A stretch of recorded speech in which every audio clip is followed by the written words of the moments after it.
Oprah Winfrey's and Whoopi Goldberg's appearance together at the Academy Awards to introduce a tribute to the late music arranger/producer and Hollywood mogul Quincy Jones was the strangest way to begin Women's History Month. Loping side by side, the famous frenemies paused on their marks to perform a vaudeville routine of shared purpose to honor Jones, except that Winfrey, noted misandrist and Michael Jackson hater, conspicuously omitted Jackson's name when she listed the artists associated with Jones's greatest success.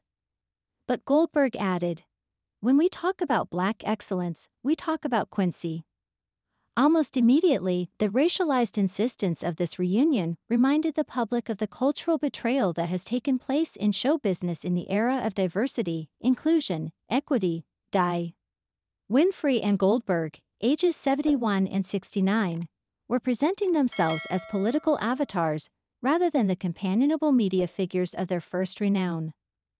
Both actresses had made their film debuts in Steven Spielberg's 1985 movie adaptation of the Alice Walker novel The Color Purple. Goldberg played the lead role of melodramatically mistreated Celie, impregnated as a teenager and constantly abused by men, systematically. Like Oliver Twist, she announces while reading Dickens in the film's strikingly sophisticated narrative. Celie grows into maturity and self-sufficiency through sisterhood. Her Christian faith that she would be reunited with her sibling Nettie, a Costa-Abuja, the romantic initiative provided by blues singer Shug, Margaret Avery, and the risky example of bodacious, pugilistic neighbor Sophia, played by Winfrey. The Color Purple should be the lasting career touchstone for both Goldberg and Winfrey. Its genuine popularity sustained through perennial TV runs and word of mouth, despite critical and industry controversy. It lost Academy Awards to the old guard liberal sentiment and colonialist love story of Meryl Streep's and Robert Redford's Out of Africa, a striking irony for the era of anti-apartheid activism. Given their unique, modern folk culture status, Goldberg and Winfrey became career competitors. Goldberg would appear in several popular movies, Jumpin' Jack Flash, the Sister Act franchise, and, in an Oscar-winning role, The Lamentable Ghost. Meanwhile, Winfrey, via her syndicated television talk show, became a media potentate, an unavoidable figure of female achievement and trust across the globe.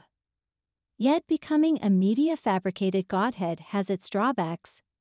Personal idiosyncrasy and hubris, not The Color Purple's humility, became Winfrey and Goldberg's defining characteristic. Goldberg moved in on Winfrey's territory by joining the cast of the ABC network's chat show The View in 2007. This infringement could not be assuaged by Winfrey's acting career, which was foundering. She had produced Jonathan Demme's film version of Toni Morrison's Beloved in 1998, a culmination of her TV book club objectives, and truly the crowning achievement of her acting ambitions. But Beloved, a veritable cinematic masterpiece, flopped. Its rejection was shocking. Oprah's faithful multitudes still haven't accepted its avant-garde characterizations, visionary audacity, and historical complexity. A refusal that foreshadowed a devastating personal and cultural decline.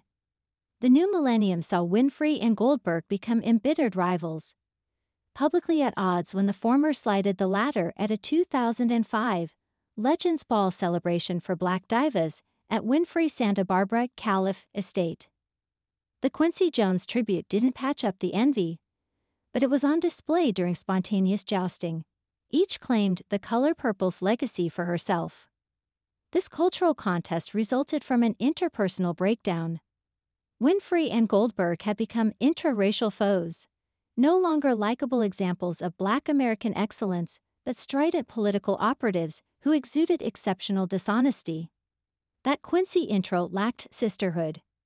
Goldberg has flipped her once charming smile into an ogre's grimace through daily attacks on national civility from the Democratic Party bully pulpit of ABC Disney's The View.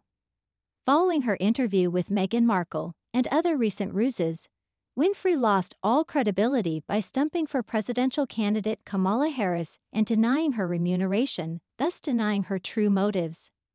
Being the first Obama, culturally speaking, means that Winfrey was never endowed with the immense power of the actual Obama.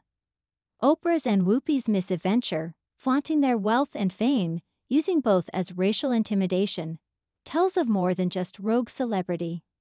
It forsakes the decorum and graciousness that once made pop figures exceptional. It's another example of the cultural betrayal committed by so many celebrities who mistake their good fortune and offend the public's goodwill.